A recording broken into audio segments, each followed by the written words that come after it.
ही सबसे बड़ा पुण्यदायक दिन और समय हो जाता है। जीवन की मार हम लोग को जब संभल जाए वही हम सबों के लिए बहुत बड़ी लाभदायक है। सच में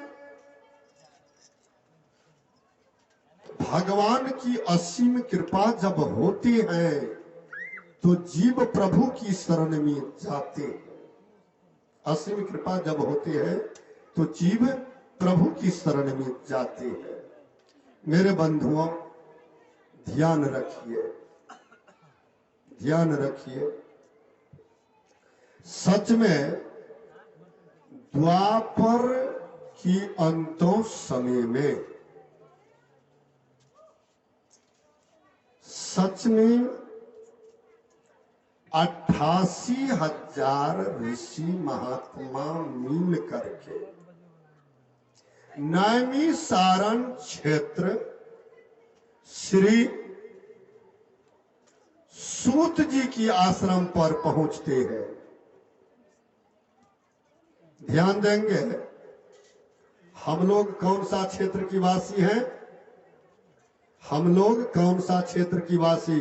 तो हम लोग ब्राह क्षेत्र की वासी हैं। ब्राह क्षेत्र की हिस्सा में हम लोग पड़े हुए हैं। इसके बाद में कौन सा क्षेत्र है? तो हरिहर क्षेत्र जी, जो इस कार्तिक मास में धमाधम धाम लगा हुआ रहता है गंगा तट पर, हरिहर नाथ की नजदीक में। और उससे आगे कौन सा क्षेत्र है? कुरुक्षेत्र। सच में बगल में कौन सा क्षेत्र पड़ता है? प्रभास क्षेत्र। भगवान श्री कृष्ण प्रभास क्षेत्र गया था, किस लिए? विद्या अर्जन करने के लिए। कहां पर? तो सांदीपनी मुनि की आश्रम पर। और कौन सा पढ़ते हैं? नैमिषारण्य क्षेत्र। तो नैमिषारण्य क्षेत्र जो है, जहां पर महाज्ञानी सूत जी की आश्रम है, अभी भी जो वेद मंत्रों की, शास्त्रों की, पुराण उपनिषदों की जो पढ़ाई नैमिषारण्य में होता है, नैमिषारण्य में होता है, वह बड़े ही पवित्र से होती है, बड़े ही पवित्र से होती है। तो सौनक आदि ऋषि लोग मिल करके नैमिषारण्य क्षेत्र की पावन धरती पर श्री सूत जी महाराज की आश्रम पर गए और सूत जी से प्रार्थना किए। सूत जी से प्रार्थना किए, बोले महाज्ञानी सूत जी महाराज, आपकी शरण में हम सभी मिल करके आए हैं। शरणागत को शरण लगा लीजिए प्रभु।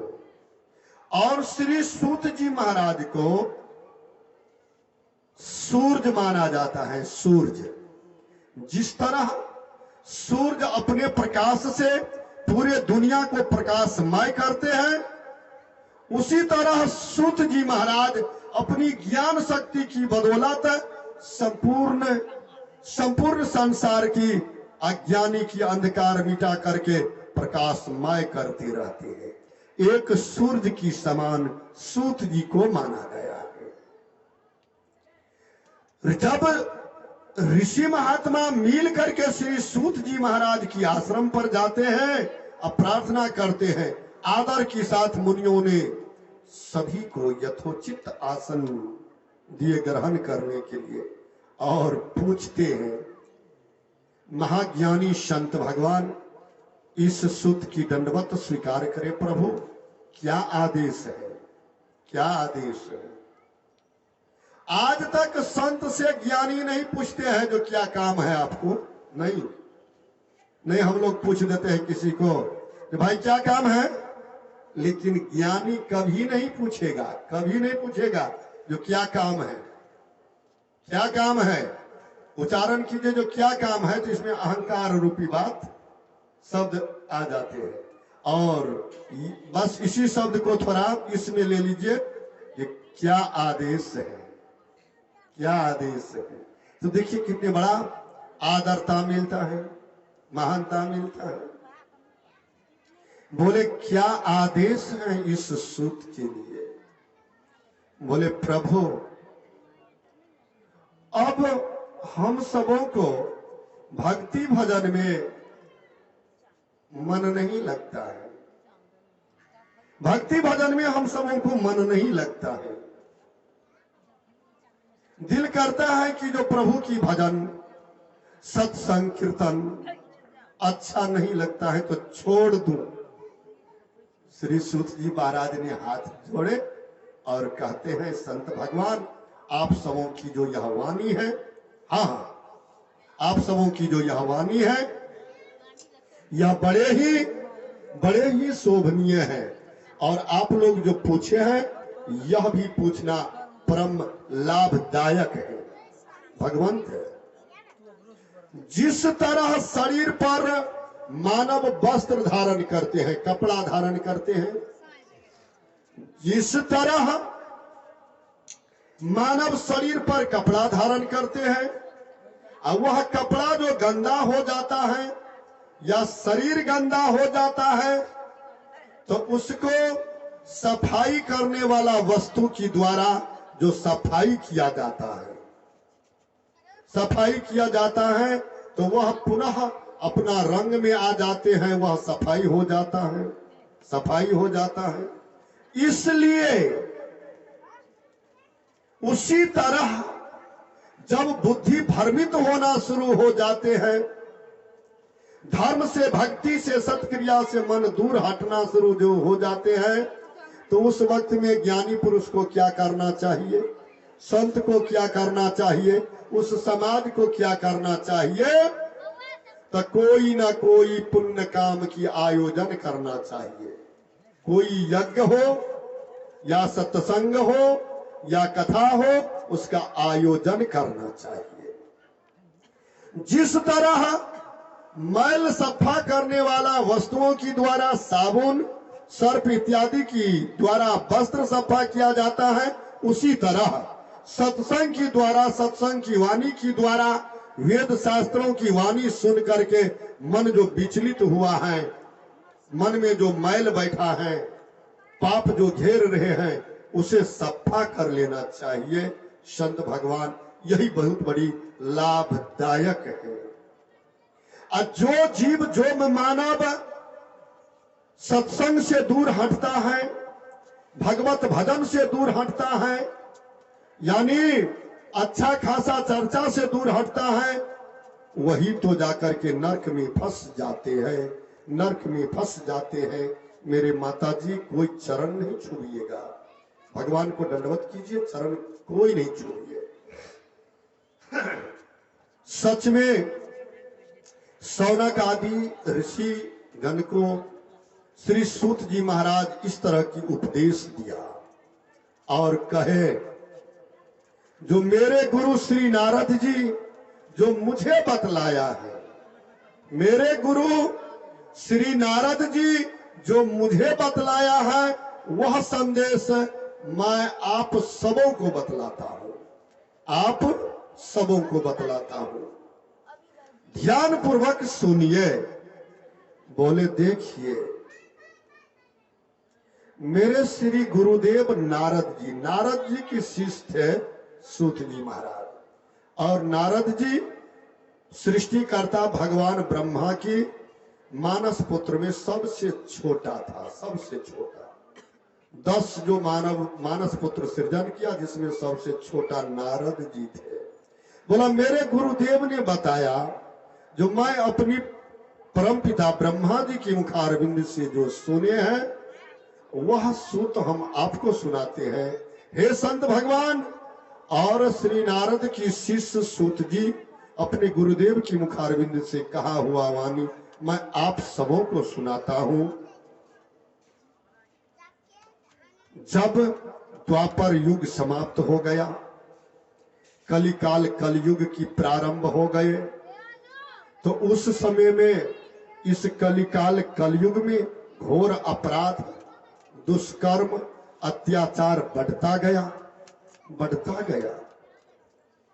होता है क्या, उस समय में इस धराधाम पर, यानी भक्ति, ज्ञान, वैराग्य।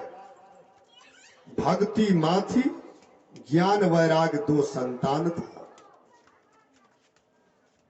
यह तीनों अमानत था, आज से नहीं, सतयुग से ही। सतयुग बीते, त्रेता बीते, द्वापर बीते, जब कलयुग आते हैं, और उसके साथ में कौन था? तो मुक्ति की देवी। और युग में मोक्ष प्राप्त करने के लिए जीव को प्रभु की दरबार नहीं जाना पड़ता था। जो भक्ति करते थे, विरक्त रहते थे, उसको तुरंत वो मुक्ति की देवी मोक्ष करते थे। प्रभु की आदेश था। और इस कलिकाल कलयुग में ही जीव को प्रभु की शरण में जाना पड़ता है। जब कलयुग युग आ गया तो जो ही आदमी धर्म करता है वही पाप भी करता है। यह देख करके मुक्ति की देवी भक्ति से कही, बहिन मैं यहां नहीं रहूंगी, मैं किसको मुक्ति दूं, किसको मोक्ष करूं? देखिए, जो धर्म करता है वही अधर्म भी करता है। बस मुक्ति की देवी परम धाम को पधार गई, गौलोक पधार गई, वह नहीं रही इस पृथ्वी पर। और यह तीन बच गई। जाते वक्त में मुक्ति की देवी इन तीनों से आग्रह किया कि अय भक्ति, अब दुर्गंजन हो जाएगा, यहां पर नहीं रहिए। अय ज्ञान, चलिए यहां से। अय वैराग, अब कलिकाल कलयुग आ गया, अब रहना नहीं है यहाँ, हम सबों को यहाँ से चले जाना है। उसी में बढ़िया और भलाई है, उसी में बढ़िया और भलाई है। लेकिन यह तीन नहीं गया, एक चली गई, तो तीन की हाल क्या होता है?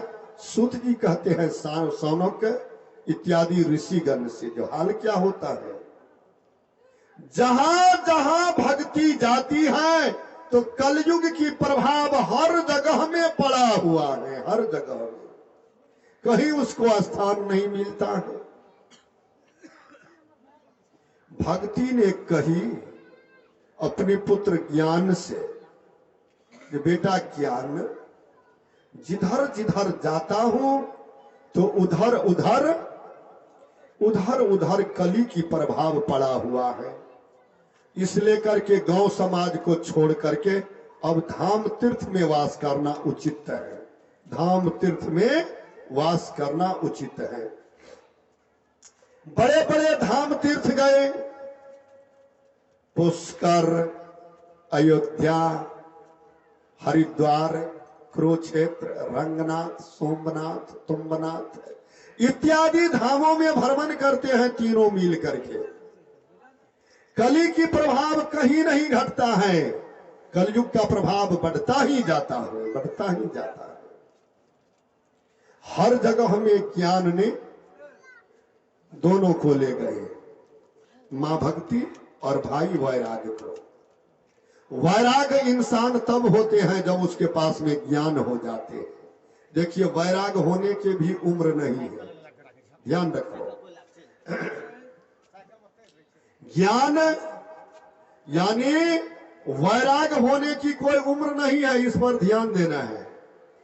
जब ही चेतो तभी सयाना। तो जब ज्ञान हो गए तो अपने ज्ञान शक्ति की बदौलत इस मानव को विरक्त हो जाना चाहिए, वैराग्य हो जाना चाहिए। अज्ञानी ही बंधन में बंधा हुआ रहता है, ज्ञानी कभी बंधन में नहीं बंधा रहता है, अज्ञानी बंधन में सदा बंधा रहता है। कोई बेटा को पूरे भर पांच के पकड़ के बेटा, बेटी, पत्नी, समाज, पुत्र, धन, घर को पूरे पकड़ के रखते हैं, वह कौन रखता है? अज्ञानी रखता है, ज्ञानी नहीं रखता है।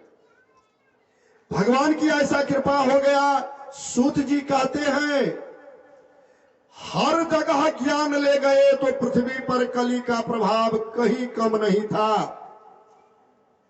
तो माता भक्ति ने कही, बेटा मेरा दिल करता है कि जो हम वृंदावन जाओ, वृंदावन जहां लीलाधारी अखिल ब्रह्मांड की नायक पूर्ण ब्रह्म परमात्मा भगवंत श्री कृष्ण की रूप में अवतार लिए प्रकट हुए। मुझे चाहना है मैं उस धाम जाऊं। ज्ञान मां की आदेश मान करके श्रीधाम वृंदावन जाते हैं। वृंदावन पहुंचते ही माता कहती है, बेटा देखिए कितना गंध मंद सुगंध हवा बहते हैं, कितनी हरा भरा बाग बगीचा पेड़ पौधा है, कितनी सुंदरता, कोयल कागा तितिर मीना भमरा मर मजूरनी सुगा इत्यादि पक्षियां चहक रही है। देखिए कितना मल्लाल करते हैं वृक्षों में पुष्प। जाकर के यमुना नदी में स्नान किया, ध्यान देंगे, यमुना नदी में स्नान किया माँ बेटा मिल करके। और वृंदावन व्रज तो यानी कम दूरी में बसा हुआ नहीं है, व्रज 84 कोस में फैला हुआ है। आप लोग अनुमान लगा सकते हैं जो 84 कोस कितना दूरी होते हैं। अभी वर्तमान काल में लोकसभा की 1 सीट से ज्यादा है। सच में भगवान श्री कृष्ण की जन्म धरती से प्रारंभ किए यात्रा जो मथुरा में पड़ते हैं, श्री कृष्ण जन्मभूमि। जब माता को लेकर के जाते हैं जन्म धरती, तो माता पहले रुक गई और कहते हैं बेटा ज्ञान मत जाओ, क्योंकि वह तो पहले कारागार था ना। जब से भगवान का अवतार हुआ तब से कारागार हट करके वह जन्म धरती पड़ा है, जन्म धरती पड़ा है, नहीं तो इससे पहले वह कारागार था। माता डरती थी, कारागार मैं नहीं जाऊंगी। ज्ञान ने कहे मां अब कारागार नहीं है, अब जन्म धरती हो चुके हैं, चलिए। और जब अंदर गया तो बड़ी आनंद आए। दिल करता था जो वहां से हम नहीं जाएंगे, मैं यहीं रहूंगी। ज्ञान ने कहा मां चलिए ना, प्रभु तो यहां जन्म लिए प्रकट हुए और यहां से निकल करके ब्रजराज नंद बाबा की गृही मैया यशोदा की भवन जो गौकुल नगरी में पड़ता है वहां गया। चलिए ना हम लोग भी वहां जाएंगे। बस जन्म धरती से प्रभु की नाम लेते हुए गौकुल नगरी जाते हैं। गौकुल नगरी प्रेमियों दोनों की दूरी कितना है? 35 किलोमीटर दूरी है, ध्यान रखिएगा, 35 किलोमीटर दूरी। जब मैया यशोदा की भवन पहुंचते हैं गौकुल, तो गौकुल का सुंदरता तो कुछ और है।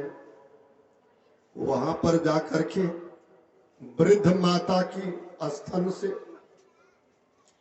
अपने आप दूध बहना शुरू हो गया, दूध बहना शुरू हो गया।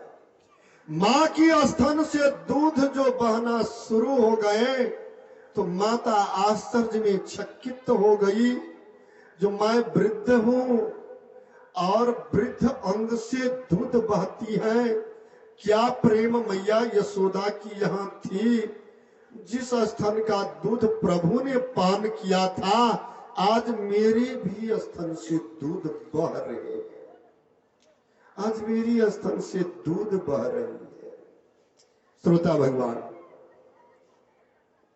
मैया यशोदा की भवन में जो पहुंचते हैं तो वहां बहुत आनंद लगे। ज्ञान कहे मां प्रभु परमात्मा यहाँ तो लीला प्रारंभ किए, जगह जगह घुमा करके दिखाते दिखाते दिखाते दिखाते हर जगह दिखाए और बोले मैया प्रभु का यह धाम है, यहाँ तो जितना घूमिएगा जितना रहिएगा उतना और आनंद ही आनंद आएगा। माता भक्ति ने क्या कहती है, बेटा सभी जगह का नाम आपने बतलाया, बेटा सभी जगह का नाम बतलाया, लेकिन एक चीज तो नहीं बतलाया। बोले कौन ऐसा चीज छूट गया? कौन ऐसा चीज छूट गया? बोला एक चीज छूट गया है ना बेटा, रास मंडल तो नहीं बतलाया। रास मंडल जहां लीलाधारी भगवान श्री कृष्ण ने रास लीला किया था, वह जगह तो नहीं बतलाए। इसलिए हमें लगता है जो रास मंडल नहीं ले गए हमको। बेटा एक बार रास मंडल ले चलिए ना। बोले माता जी रास मंडल तो वह पवित्र स्थान है, अब श्रीधाम वृंदावन में हम कहाँ ढूंढेंगे? एकदम बिल्कुल झाड़ पहाड़ जंगल हो चुका है।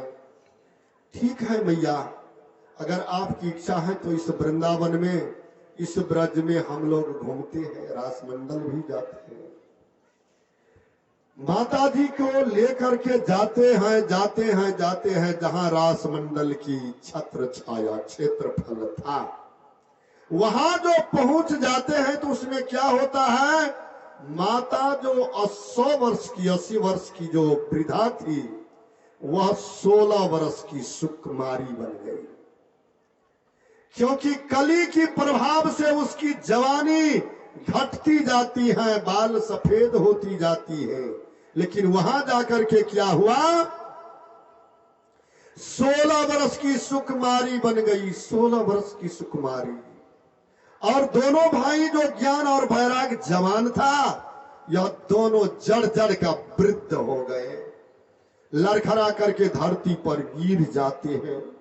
माता ने देख लिया जो मेरे पुत्र नौजवान था और वृद्ध होकर के गिर गए, वृद्ध होकर के गिर गए। प्रभु यह कितना बड़ा जुल्म हो गया। हे लीलाधारी भगवान श्री कृष्ण, मैंने आपकी शरण में आया हूं। माता में अपनी रूप को देखती है, बिंदिया चूरी कंगन 16 श्रृंगार 32 आभरण, 16 वर्ष की सुकुमारी, मैं एक दुल्हन की तरह बन गई हूं। और मेरा पुत्र जो था वह जर्जर का वृद्ध हो गया, वृद्ध पुरुष की रूप में है।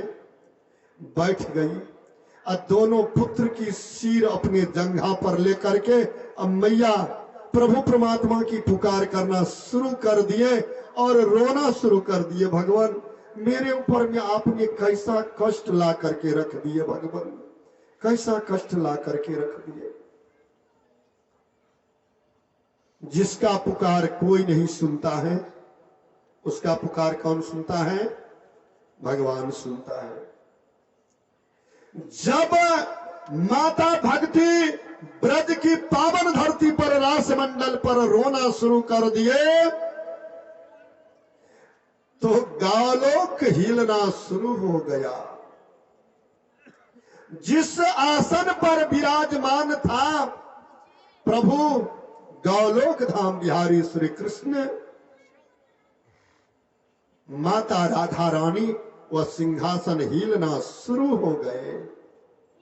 राधा रानी ने कहती है, प्रभु ऐसा आश्चर्य कभी नहीं हुआ, आज क्यों सिंहासन हिल रहे हैं? बोला प्रिय, हे प्रिय, आप ही की कर्म की द्वारा यह सिंहासन आज हिल रहे हैं। आप अगर ऐसा मुझसे नहीं करवाती तो आज सिंहासन नहीं हिलता। यह हिलाने की एक कारण तुम ही हो राधे, तुम ही हो। बोला ऐसा क्यों? बोला तुमने एक रोज मुझसे ऐसा वचन करवा लिए ना, जब हम लोग पृथ्वी पर नर्तन धारण किए थे, रास मंडल में देवादिदेव महादेव जी पहुंच गए थे, तो मेरे ऊपर में कुपित हो गई ना। याद करो। और वचन क्या करवाई थी? जो मैं सभी नारियां, सभी औरतें आपकी साथ में नृत्य लीला करती हो, नृत्य करती हो, और इस लीला को कोई और मर्द देख लेते हैं, क्या हम लोगों की कम बेइज्जती है? मर्द तो आप अकेले रहते हैं, और जितना है सभी हम लोग नारियां, और उसको अगर और मर्द कोई देख ले तो क्या हम लोग की बेइज्जती नहीं होती है? नाराज हो चुकी थी और उस रोज वचन क्या ले लिए, जो रास मंडल जो मर्द आएगा वह जर का वृद्ध हो जाएगा, उसे कोई ज्ञान शक्ति चेतना शक्ति की ज्ञानी अनुभव नहीं रहेगा। वही आज पृथ्वी लोक पर हो चुका है।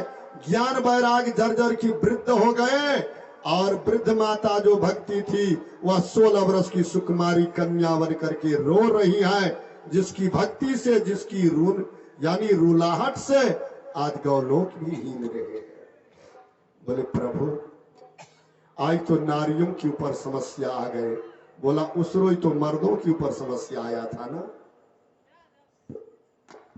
उस रोज मर्दों के ऊपर समस्या आया था, आज नारियों के ऊपर समस्या आ गई। जिसलिए उस रोज अपना रास लीला किसी मर्द को तुमने नहीं देखने दिया और मुझसे वचन ले लिए, उस वचन के कारण आज यह दंड भोगना पड़ता है भक्ति को। बोले कोई उपाय कर दीजिए। बोला इस समय में तो पृथ्वी पर मुझे अवतार लेना, लीला करना संभव ही नहीं है, क्योंकि कलयुग में मेरा अवतार पृथ्वी लोक पर नहीं है। 24 अवतार मैं ग्रहण करूंगा, जिसमें 23 अवतार मेरा हो चुका है, एक अवतार मेरा बाकी है, जो कलिकाल कलयुग में एक अवतार होगा, जो मैं कलंकी की गर्भ से अवतार लेकर के दुनिया की अत्याचारी पापी भक्ष आहारी को संहार करूंगा, पुनः सतयुग और धर्म की मैं स्थापना करूंगा। हे प्रिय, तो अब मैं क्या करूं? बोला प्रभु आप तो लीला बिहारी है, आपकी लीला अनंत है, आपकी भावना को दुनिया में कौन जान सकते हैं। आप रक्षक हैं, रक्षा कर दीजिए प्रभु, रक्षा कर दीजिए। सना घना घोर जंगल हो चुका है ब्रज वृंदावन, और उस जंगल में रो रही है भक्ति। कोई इंतजाम कीजिए प्रभु, कोई इंतजाम कीजिए। आप लीला बिहारी हैं, आपको दुनिया लीला बिहारी कहते हैं। राधे राधे बोलना पड़ेगा। आप लोग को आलस तो नहीं आता है, नींद तो नहीं आता? भगवान की ऐसा कृपा हो गए। बोला मैं तो नहीं जाऊंगा, मेरे ही रूप इसी कलिकाल में संत का रूप है। हे प्रिय, मैं जो हूं वही संत है, मैं जो हूं वही संत है। मेरा ही रूप संत का रूप है। संत का जो दर्शन करते हैं वह मेरा ही दर्शन का फल प्राप्त करते हैं। संत को जो भोजन करवाते हैं वह मेरे ही भोजन का फल प्राप्ति करते हैं। इसलिए मुझसे जो कष्ट हरण हो जाएगा वह कष्ट संत से भी हरण हो सकता है। तो इस समय में मैं परम संत को वहां भेजता हूं। नारद जी के हृदय में जाकर के भगवान ने बस गए। प्रेम से बोले संत भगवान की जय।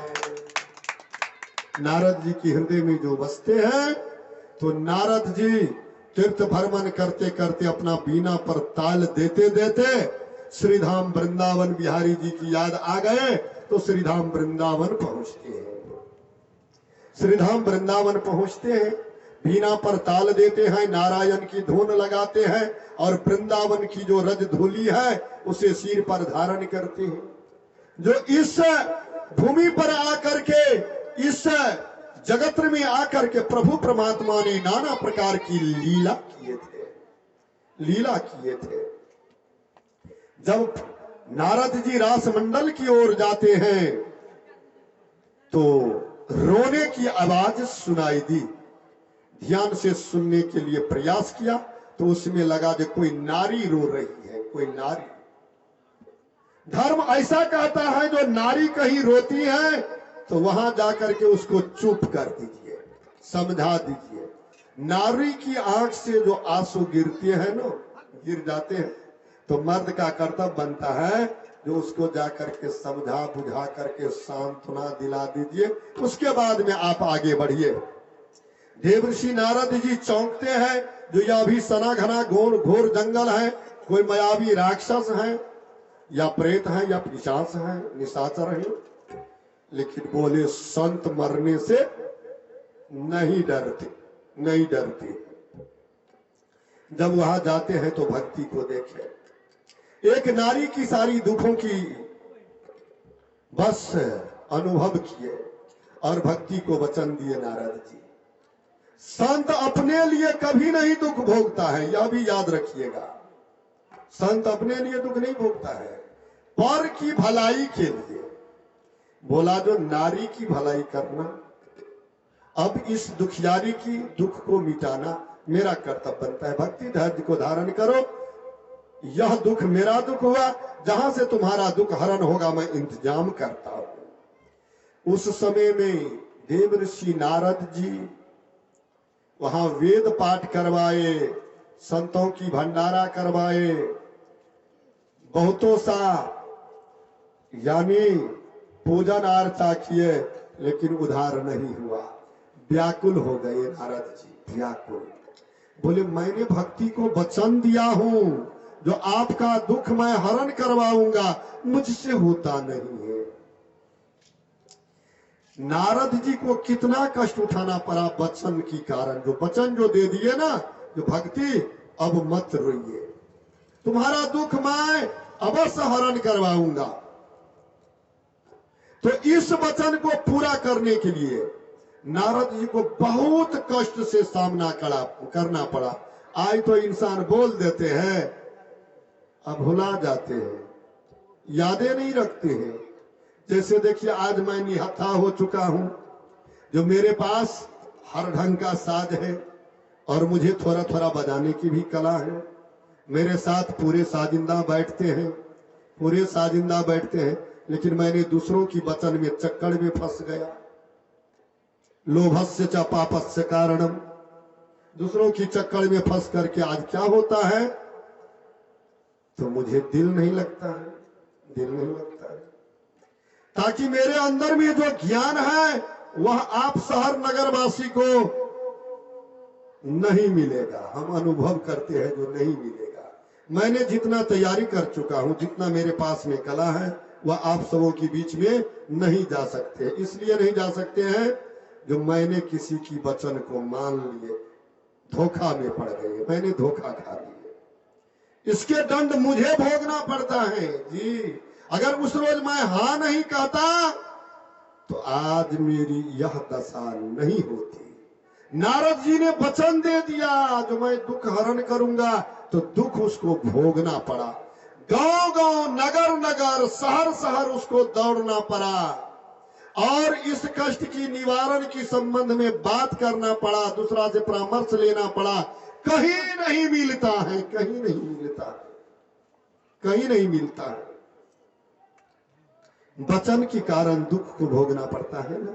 वचन बहुत बड़ा चीज है, वचन बहुत बड़ा चीज है। जो वचन पर ध्यान नहीं देते हैं उसको दुनिया में क्या कहना चाहिए?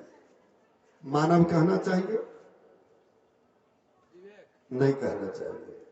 सच में ध्यान रखो, नारद जी को जब नगर में, शहर में, समाज में कहीं नहीं उपलब्ध हुआ, तो नारद जी संतों की आश्रम पर घूमना शुरू किए, नहीं मिला तो नारद जी की दशा क्या होते हैं, बन बन भटकना शुरू कर दिए, बन बन भटकना शुरू कर दिए। कहां मिलेंगे इंतजाम, क्या होगा, कैसा है परिणाम। भागते घूमते फिरते नारद जी कहां पहुंचते हैं, नारद जी कहां पहुंचते हैं, तो जहां बद्रिका वन है, जहां बद्रिका वन है, जो आज बद्री नारायण धाम की नाम से जाना जाता है। आप लोग बद्री नारायण गए होंगे, वह पहले शास्त्रों में उसका नाम आते हैं बद्रिका वन। जिस वन में बैर की वृक्ष भरा हुआ था। अपना गौ समाज में बैर का वृक्ष है कहीं पर, आप लोग बैर खाते हैं, तो उस वन में बैर का वृक्ष भरा हुआ था। जब बद्रिका वन पहुंचते हैं नारद जी, तो एकदम जोर से चलता है, दौड़ता है, इधर देखता है, उधर देखता है। इधर से नारद जी जाते हैं और उधर से यानी चारों बाल योगी आते हैं, चारों बाल योगी आते हैं। वही तो सनातन सनकादि संतन संत कुमार है, वही है। बस 5-5 बरस की अवस्था वाला बच्चा साधु की वेश में उधर से आते हैं, दोनों की नजर पर नजर पड़ते हैं। नारद जी आश्चर्य में चकित हो गए, अरे इस जंगल में कहीं कार पक्षी भी नहीं मिलता है, मुझे भय हो रहा है, मैं भयभीत हो रहा हूं, और इस सना घना घोर जंगल में यह बाल योगी कहां से रहते हैं। दोनों आमने सामने होते हैं। बाल जोगी तुरंत देव ऋषि नारद जी को कहते हैं, बोलिए देव ऋषि नारद जी, आप कुशल है ना। जब कहते हैं जो बोलिए देव ऋषि नारद जी आप सकुशल है ना, चौंक गए, जो यह मुझे पहचानता है या मुझे पहचानता है, मगर क्यों, कैसे। बोले आप मुझे पहचान गए। बोला जी, मैं क्यों नहीं पहचानूंगा, आप तो मेरे ही भाई है, तो मैं नहीं अपने भाई को नहीं पहचानूंगा। बोला मेरा भाई, मैं तो 10 हूं, सृष्टिकर्ता का पुत्र। बोला 10 है, तो आप 10 से मैं पहले का पुत्र हूं। बोला मुझ 10 से आप पहले का पुत्र कैसे, मैं कैसे मानूं, मेरे यह जो दाढ़ी है सफेद हो गया, मेरे बाल सफेद हो गया, और आप अभी बच्चे हो, आप मेरे बड़े भाई कैसे हो सकते हो। बोला जी हाँ, इसमें सही और सात्विकता जो है वह बतलाता हूं। सृष्टि की आदि समय में मानस पुत्र की जो रचना किए, तो सृष्टिकर्ता भगवान ने हम चारों को सबसे पहले रचना किया, और सृष्टि की भार जो मुझ पर सौंपा गया, तो हम लोग प्रभु से प्रार्थना करके तपस्या करने के लिए चले आए बद्रिकावन। तो हम लोग यहाँ तपस्या करते रह गए, लौट करके नहीं गए। तो प्रभु श्री सृष्टिकर्ता ने कहा जो अब वह लोग भक्ति में लग गए, सृष्टि में नहीं आएंगे, जो भक्ति में लगते हैं वह सृष्टि में नहीं जाते हैं, नहीं जाते हैं। इसलिए हम लोग भक्ति में लग गए, सृष्टि में नहीं गए। तब तुम 10 को सृष्टि करना पड़ा, इसलिए मैं तुम्हारा बड़ा भाई हूं। तो बोला आप इतने या 5 वर्ष की रूप वाला कैसे। बोला यही तो खासियत है भक्ति की, मैं आपका छोटा भाई हूं, तो मैं अब इतने उम्र वाला हो गया, ये ऐसा मेरा शरीर हो गया, लेकिन आप अभी बच्चे हैं, कैसे। बोला भक्ति की शक्ति से, भक्ति की शक्ति से। कैसा शक्ति है, बोलिए प्रभु कैसा शक्ति है। बोला भक्ति में शक्ति क्या है, हम लोग आकर के तपस्या किए, तो प्रभु परमात्मा ने मुझको दर्शन दिया, और जब प्रभु परमात्मा ने मुझको दर्शन दिया, बोला मांगिए वरदान, क्या मांगते हैं। तो हम लोग प्रभु से वरदान मांग लिए, युग जितना बीते, वर्ष जितना बीते, कल्प जितना बीते, उम्र हम लोग सबों की जितना हो जाए, लेकिन अवस्था हमको 5 वर्ष का रहना चाहिए। जितना समय बीत जाए, लेकिन अवस्था मेरे शरीर का बनावट मात्र 5 वर्ष की बच्चा की तरह रहना चाहिए। इसलिए प्रभु की वरदान से मुझे 5 वर्ष की शरीर की रूप से आगे नहीं होता है। मैं सदा सदैव इसी रूप में रहूंगा और रहते आया हूं, रहते आया हूं। बोला 5 वर्ष की रूप से आपका ज्यादा नहीं होगा। बोला कभी नहीं होगा, चारों युग बीत जाएगा, मैं इसी तरह रहूंगा, जिस तरह हूं ना उसी तरह रहूंगा। बोला आप ऐसे रहिएगा। बोला जी, और क्या, मैं मृत्यु की आंख कभी नहीं देखूंगा। प्रभु ने मुझे वचन दिया है, मैं मृत्यु की जाल में, काल की गाल में नहीं जा सकता हूं।